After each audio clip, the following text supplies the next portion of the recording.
we know everything ultimately falls on John Harbaugh, but let's listen to one Ravens fan's suggestion for a potential switch at defensive coordinator. He said, "What's up, Ingraven? That was just a frustrating night, and all I can say is I hope we make these adjustments soon. I wanted that win to set us up for the playoffs, but my question is, how possible would it be to make an adjustment to the defensive coordinator position? I like Zach Orr, but it's the same pattern. What if Chuck Pagano stepped in to take on this role once again? It's just a thought. I think they will roll with Zach Orr, but I do like the idea. Keep up the great content. You're my favorite YouTube channel." I appreciate that, Matt. Thank you very, very much. Now, when I read that question, I'm not here to say, oh, fire Zach Orr, get rid of Zach Orr, but I do want to examine Zach Orr in this Baltimore Ravens defense. Something that's been said when we look at the season last year and how they started, it was really, really rough. It was ugly. They were letting everybody pass on them for like 300-400 yards, it seemed like, every single game. It was bad for them first 10 weeks, but then after those first 10 weeks, they made some benchings, they made some releases, they did some adjustments to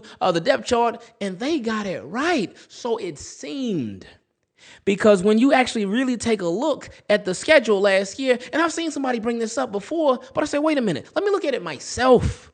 And that's exactly what we did. So week 1, let's look through weeks 1 through 10, their first 10 games, and then we'll look at the last 7, and you let me know if you see anything that's interesting. So, weeks 1 through 10. Week 1, they played the Chiefs and Patrick Mahomes, obviously an elite quarterback. Week 2, they played Gardner Minshew and the Raiders. And Gardner Minshew, he had his way with them, and they won that game. The Raiders did. Then there was Dak Prescott. There was Josh Allen, even though Josh Allen ain't do too much of nothing. Then there was Joe Burrow and the Bengals. We know how that went. Jaden Daniels and the Commanders. Baker Mayfield and the Bucks. The Browns with Jameis Winston. Jameis Winston had a day against the Ravens, and then Bo Nix, he ain't really do nothing, but then Joe Burrow, he went off on the Ravens again. So that was the first 10 weeks, and our pass defense, I think it was dead last. It was really, really bad. But then, where did the turnaround come? Well, when they played Russell Wilson. Lost the game, but the defense started playing better. And then they played Justin Herbert, who he's a good quarterback. Then they played Jalen Hurts, and really Saquon Barkley, he had his way, and Jalen Hurts was doing his thing in that game too. But then there was, I don't even remember who Giants quarterback was in that game that the Ravens played them. Then there was Russell Wilson again. There was C.J. Stroud, and C.J. Stroud he can't really do nothing against the Baltimore Ravens. I don't know what it is. And then I don't even remember who Brown's quarterback was in that last game, but the Ravens had their way with him. So you see a pattern. You see how the quality of the quarterbacks overall in the last 7 weeks, it drops down quite a bit, especially from what it was in those first 10 weeks. So I know the Ravens defense, you can't do nothing but line it up versus whoever's on your schedule. You don't get to pick and choose like, all right, we want to play this team this week, we want to play that team that week, but you just got to play whoever's in front of you. So I get that and I respect that, but is this defense an even bigger problem than we realize? These next couple of weeks is going to tell us the story of this Baltimore Ravens defense and what we should expect, in my opinion, for the rest of the season. We got the Browns coming up, and I do believe that they have to make a statement game. They really do. It's so, so important. But then you got the Lions. That's going to be a tough one. I mean, the Browns could be too.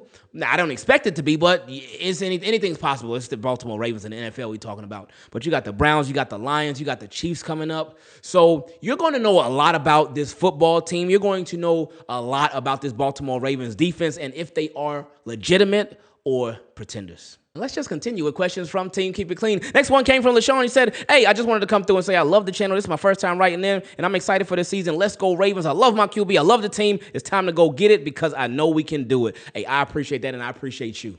Next question came from my guy, Myles. He said, hey, Ingraven, first thing I want to say is I'm a big fan of the channel. Been watching it for a while and want to thank you for all you do with providing us a community for the Baltimore Ravens. No, you ain't got to thank me. I thank y'all for even watching, so I appreciate you. Yeah, this is my first time sitting in a question, but I'm not going to lie, this is more of a rant. Now on to this Buffalo game. This was the most disgusting loss I've seen from the Ravens in a while. The playoff losses during the Lamar era have all been bad, but this game was just ridiculous. First off, we need a real defensive coordinator. Oof, my goodness.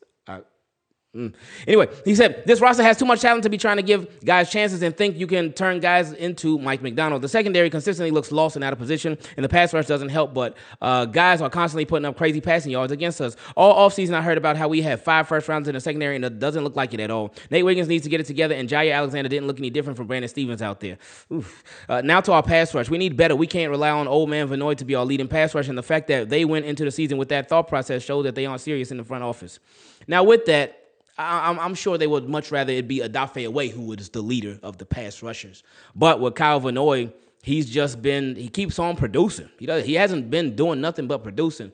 That last game against the Bills, really no pass rushers really producing that game. So let's see how the season goes. I don't want to write nobody off. Oh, get Kyle Van Noy off the field. Even though we like Mike Green a lot. We like what we saw from Mike Green a lot. But Kyle Green, he sucks now. No, we ain't on that. Let's see how these next couple of games go. Anyway, he said as far as coaching goes, with John Harbaugh, he can't even get the special teams on point. What does he actually do? He can't manage the game right and seems to pee his pants every time things aren't going smoothly. Now for the offense, that right side of the offensive line is a problem, and watching how the Bills line blocked compared to ours was embarrassing. However, they put up 40 points and had over 200 rushing yards. That's more than enough to win against anybody. That's true. He said, overall, this team needs a culture change and needs to figure it out because based on what I saw last night, we aren't winning anything. Woo! That's rough. Next question came from my guy Clyde. He said, good morning, praying everyone is doing well. Quick question, why was Keaton Mitchell inactive in that Bills game? Just disappointed how the Ravens beat themselves again, but shout out to Ravens Nation. Okay, so you started off with the negative but ended with the positive. I appreciate that. But John Harbaugh said it's just a numbers game, so that's that. Can't happen again. Next question came from my guy, Real Raw Reckless. He said, I ain't Ingraven the team, keep it clean. I hope all is well. The collapse last night was brutal, but I'm still feeling optimistic. The offense looked nearly unstoppable for 3.5 quarters, and it was great to see Derrick Henry and Lamar Jackson dominating. The game last night exposed some major concerns that I think our team needs to address immediately. Our late game offense needs work. We went 3 and out on our final possession when we needed to run the clock. That can't happen. I'm honestly shocked at how the defense looked,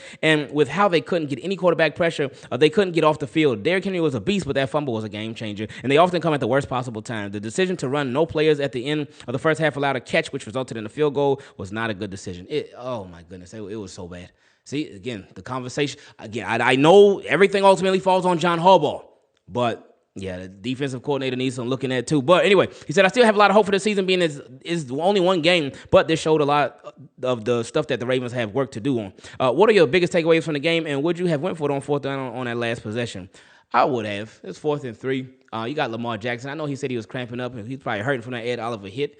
But even if he just threw it, if he was like, you know what, I could fake like I'm going to run, but I'm gonna throw it to somebody. If they had that set up, then because just a threat of him being back there, because defense is like, oh, they need 3 yards, they probably going to keep it in Lamar's hand. Oh, he could throw it to somebody. There's that chance he could do either one. So, yeah, I would have gave him bananas, some Gatorade or something like that, so that cramping can go away. But anyway, what are my biggest takeaways from the game? The defense was just terrible. That was my biggest takeaway from it. The defense was just all kinds of bad. And he said, I would have went for it on that 4th down because if we get a first down, the game is over. Thanks for the great content, and team, keep it clean. Stay blessed. He said, P.S., you may have helped make my fiance's day with the shout-out in the live stream. Her name is Marsha. No relation to Trenton Simpson, though. Hey, I appreciate you. I appreciate the both of y'all. Y'all real deal, man. So I mean, we going to get an invite to the wedding? No. Ain't no pressure, man. But congratulations to y'all again. Next question came from Kidduse. He said, what's good, Ingraven? I've been watching you for years, and I've never thought to write an email to you until now. And what happened last night? Oh, I appreciate you watching, but that Bills game had a lot of people. New people just say, I got to get this off my chest, but I appreciate y'all. He said, this game has so many ups, but so many downs to end it. To start, I think our team isn't coached well enough, and we've been relying on talent to win us games ever since Lamar took the helm, which is why we never get over the hump because talent can only take you so far. John Harbaugh, man, where do I even start? Clock management has always been a big problem with this team, and we saw it last night. One example would be the field goal that we took to end the half. Why are we letting the clock why aren't we letting the clock run out to 1, then taking the time out to drain as much clock as possible? We kicked it with 4 seconds left on the play clock, and guess what? The Bills had 1 second left on their drive to end the half in a 1-score deficit. Why are we playing conservative on offense those last couple of drives? Once you see the Bills gaining momentum in the game with your MVP quarterback, don't go run, then 3rd and long punt. And lastly, the decision to punt on that 4th down blows my mind. I heard Lamar was cramping, but if that's the case, you take a timeout and get him right. The last thing you do is punt it back to Allen when all he needs is a field goal to win it. You got it. You got it, man. He said, I truly hope this team learns from this and bounces back in a big way, but last night really disappointed me in Ravens Nation. We have the most talented football player in NFL history in his prime at quarterback. We have to turn this thing around before it's too late. That's real. Next question came from my guy, Bucco. Beezy said, what's up, bro? Wow, is all I can say. My brain, though, is thinking so many not team keep it clean things. Harbaugh is a true narcissist. I've seen better coaches who are on their way to the Hall of Fame take the blame for things when it wasn't even their fault. He refuses to even say it's on him and that he deserves partial blame as the head of the team. Yes, Josh Allen's a great quarterback, 2nd to 8, but that meltdown in the 4th quarter should have never happened. My question is, what do you think can be done for the rest of the year to make sure that this doesn't happen again? Really, accountability. Accountability from everybody. Marlon Humphrey been talking about it. Kyle Hamilton be talking about it. You know, Lamar, he talks about it every single week. Anytime they lose, even if they win, if they mess up, Lamar gonna take the blame for it. Derrick Henry, he was accountable for that fumble. But it has to come from John Harbaugh. I know he called the defense immature and whatnot, and he put a lot of stuff on the other teammates, on the players and stuff, but I haven't seen it. Maybe I missed it, but I haven't seen the accountability from him. But bottom line, winning. That's it. Winning decisively, taking care of your business. But most importantly, the thing that's going to turn it around, if they get it done in January. If they win in January and they make it happen in January in the playoff games and they win them decisively, they close them out, they find a way to finish on the right side of the win column. Anyway, he said, to be honest, I'm actually glad for some reason that this happened in the first game instead of January. Well, that's a way to look at it. He said, I don't know, maybe it's a sick way of thinking the Ravens were getting the playoff jitters out early. One can only hope, but God bless you and your family, man. Tell Carter to keep it up, because who knows, he might get signed to the Ravens practice squad in a few weeks to play corner.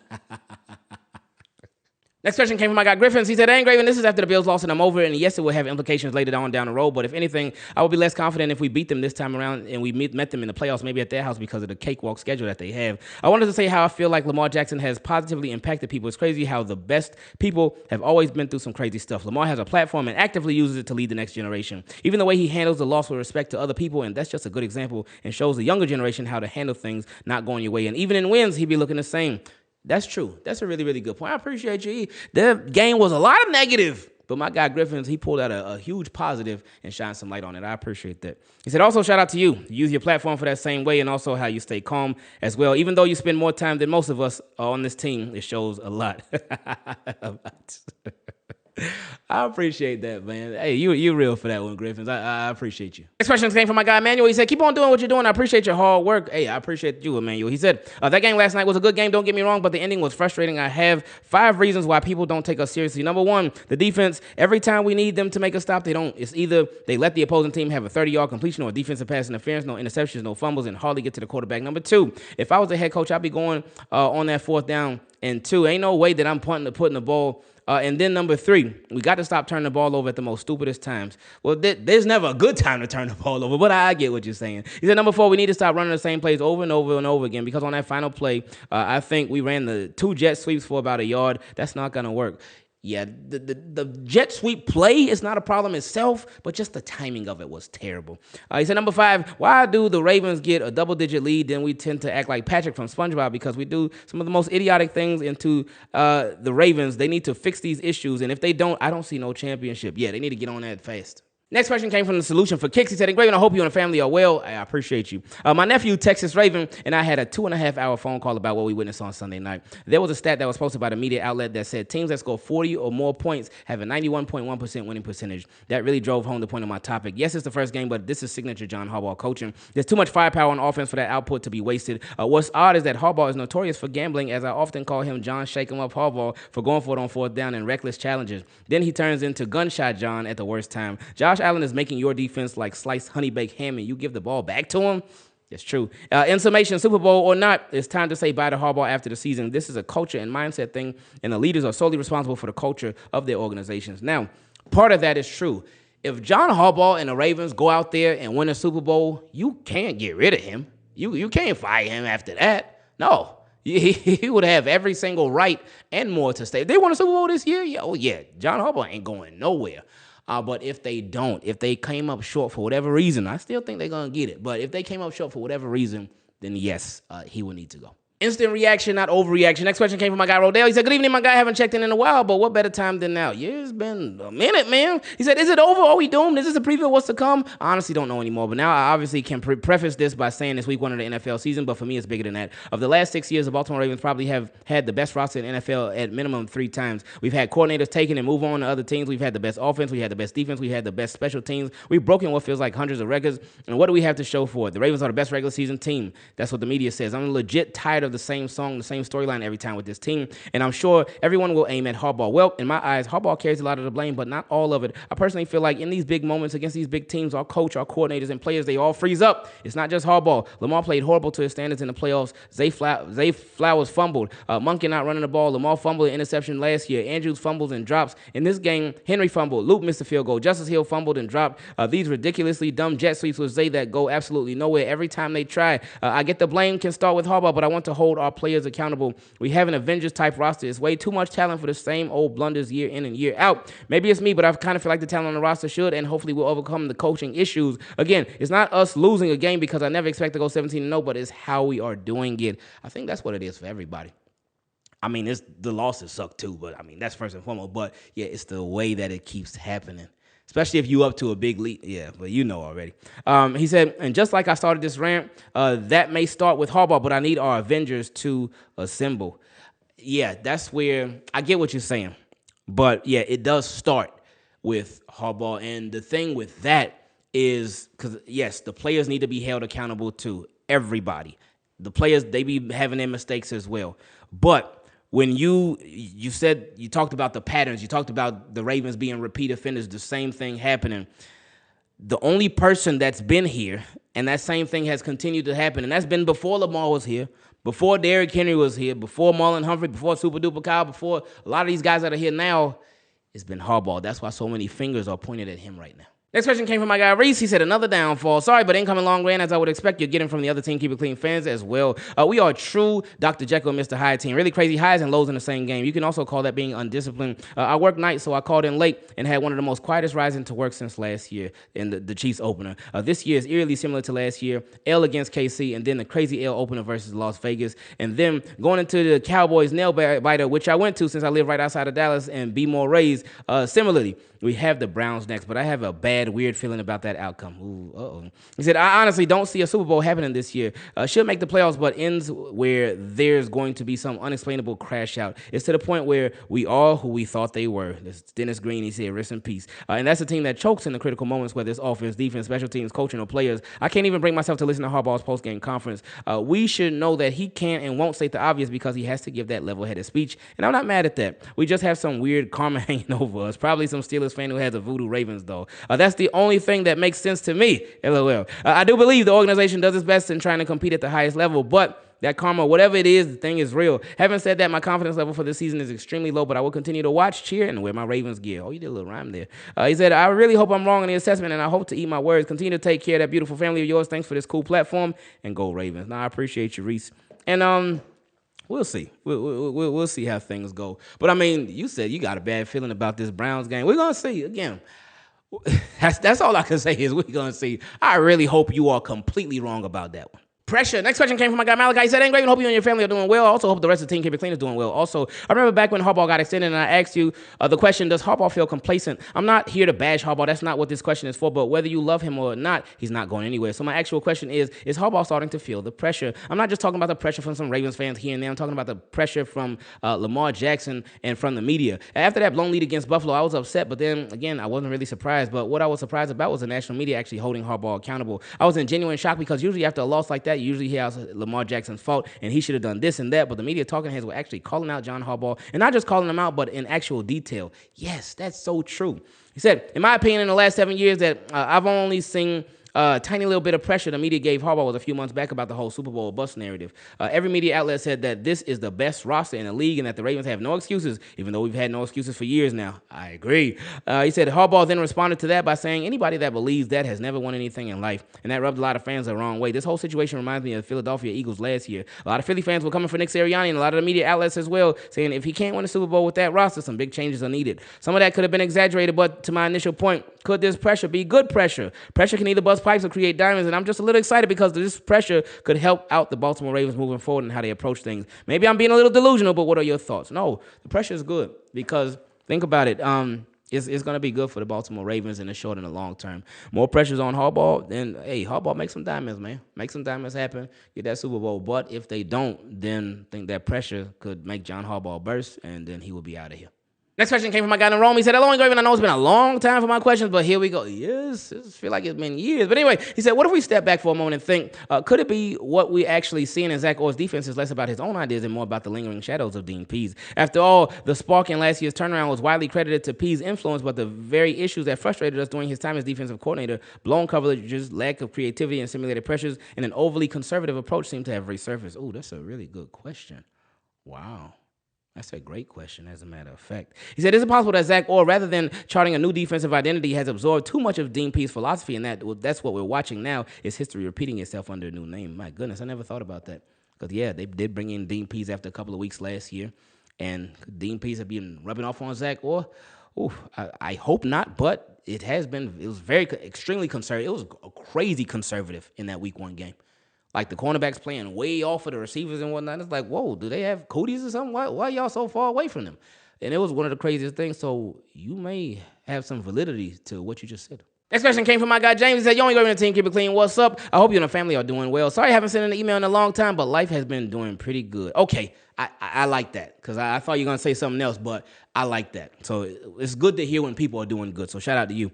He said, "Ravens football is back in. Man, we should have not lost that game against the Bills, but it's all good because we are about to bounce back and destroy the Browns." See, I think our defense is going to be hungry this week and go off and play even better than they did last week. Well, I mean, it won't be hard to play better than they did last week at all. We got to not get too comfortable when we have a big lead, and we got to keep the momentum going and keep playing Ravens football and not slow down. Offense was absolutely amazing, and they are going to dominate again with DeAndre Hopkins' one-handed catch. D-Hop is still D-Hop. Zay Flowers with over 100 receiving yards and a touchdown, and King Henry with 169 rushing yards and 2 touchdowns, and Lamar Jackson with 2 passing touchdowns and a rushing touchdown. Absolutely amazing. I'm expecting Jair to play better this week. He hasn't played in a while because of his injury, so I'm hoping he does better. Anyway, just wanted to share my thoughts, and I was angry about Sunday, but we are going to bounce back. I'm so happy Ravens football is back. We are the best team in the league. Still always watching all your videos. Hey, appreciate you, James. Let's go Ravens. Let's be loud in the bank this week for Ravens flock, and let's destroy the Browns. Yes, please, Ravens, get that done. Diagnosing the Ravens' multi-personality crisis. Next question came from my guy, Joshua. He said, "What's going on, Ingraven? Great work in all that you do, repping the flock. We appreciate the grind." I am... I appreciate that a lot because it's a lot. There's some days that it's a lot more than other days, but it's a lot. But again, I appreciate y'all for allowing us to do this because this ain't gonna do with me. It's all y'all. Y'all make it happen, so I love y'all for that. He said, "I don't think the Ravens are far from being the Super Bowl contender we pray for, but I do think they have a collective form of multi-personality disorder. In no way is this a mockery of the very serious mental issue. I'm just trying to make sense of things. I think the offense has some dogs ready to go who know the standard and really want to win, while the defense has a bunch of finger pointers, tweeters, podcasters, and motivational speakers." Ooh, whoa. Oh, boy, he about to go in. He said in the postgame interview, Jair Alexander, who got cooked all game, virtually said there was nothing too concerning about the defense, just adjustments to be made. Buffalo is a great team. It's only week 1. What a pathetic lack of accountability. I can never imagine Ray Lewis, Ed Reed, Terrell Suggs, or Olo United saying such rubbish after a bad game. I sense the same thinking with most of our defensive players, except Kyle Hamilton. Roquan Smith preaches, but he doesn't bring an A game. Again, that just reminds me of when somebody brought it up. I saw it on Twitter last week. Well, after the game. Or maybe it was even before the game. But anyway, he said, when the last time that Roquan Smith made that game-changing play? And I'm like, whoa, hold up now. And that's in no means saying that Roquan Smith is a bad player because he's not. But it's just like you want those impact plays from Roquan Smith. That's why people ask, Roquan the best linebacker in the league? I said, well, hold up now. I would always put Fred Warner ahead of him. I always feel like Fred Warner, he just make a lot more game-changing plays. But anyway, he said King Henry, who was almost flawless, said this: "Loss is on me." Lamar says the same. Andrew says the same. Bateman recognized he was lacking and got to work. Zay put in work. The offense has maturity. He said Harbaugh has failed to create a unified culture of accountability and dedication because he is essentially a people pleaser. Do you agree? And do you think he has the humility to change his approach so that we can finally win it all? We are not that far from being a championship team. They're not. It's literally right there. But can they change and make it happen? Anything is possible. It really is. I know they got that saying, you can't teach an old dog new tricks. But Harbaugh, be that old dog that can do something different. Ravens, be that old dog that could change it up, that could switch it up, and that can learn new stuff, even though you've been doing a lot of this stuff for years now. Again, they got the roster. They got the team. They got everything that they need and more to get it done.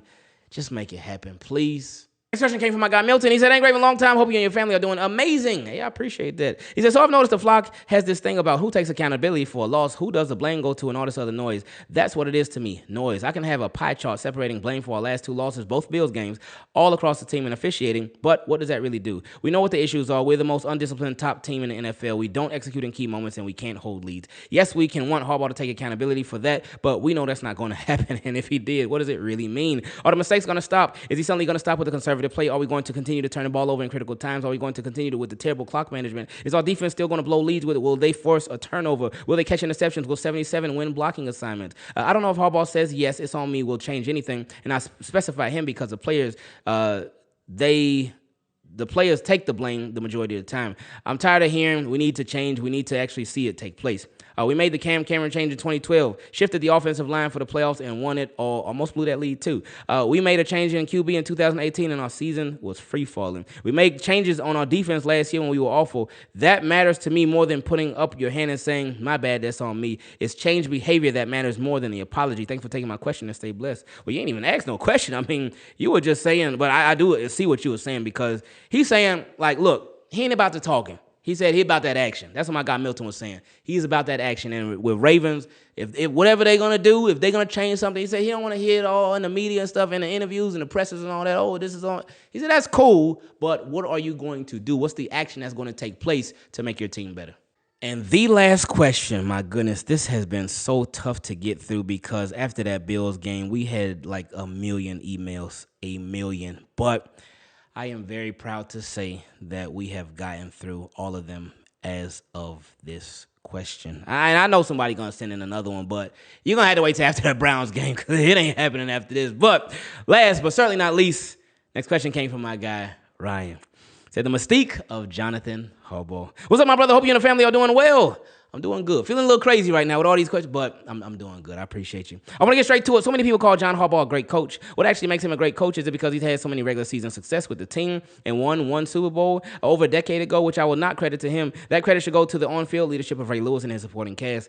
There are countless so-called leaders in various sectors to get the credit and praise because of team success. However, how much of that success can truly be attributed to that leader or manager? Yes, John Harbaugh can build a great culture of inclusivity, autonomy, and moderate motivation, but none of that seems to translate into situational game success when it really matters. In my opinion, a great coach or leader makes great decisions in the moment, and those decisions tend to lead to success more times than not. Where can we truly say that we have seen that from John Harbaugh? In the Super Bowl. Remember that safety at the end with Sam Cook when he held the ball and he ran out of bounds, so that was one. That's the first one that came to the top of my mind. So yeah. Anyway, he said the recent data point that highlights Coach Harbaugh as the coach with the most end of the game meltdowns since the 90s is very alarming and a data point that should not be ignored. That's real. That's true. But what's crazy too is that he just added to it with the Bills game. It's not like that Bills game was, all right, this is the first one that Harbaugh's had since 1990. No, he had a bunch more before that, and he added to it. So, again, that just goes to show that this is a pattern. Anyway, he said, looking forward to your response and feedback. Shout out to my guy, John. But, yeah, it's very, very important that the Ravens, like Harbaugh, the Ravens, everybody, it's going to be a collective effort. It's not all just John Harbaugh strictly. That's where it starts for sure. It starts with him for sure because, again, he has been the end-all, be-all. Again, before the Lamar era, because this has been happening for a while. It really has been. But, again, you could hope that they get it turned around. And, hey, Cleveland Browns, I feel sorry. Nah, you know what? I don't feel sorry for you. Because Ravens, they got to take it out on you this week because we all frustrated as fans. I'm sure they frustrated as players. The coaching staff, they frustrated with how everything went last week. So you are going to be the recipient of a beatdown. Apologies in advance.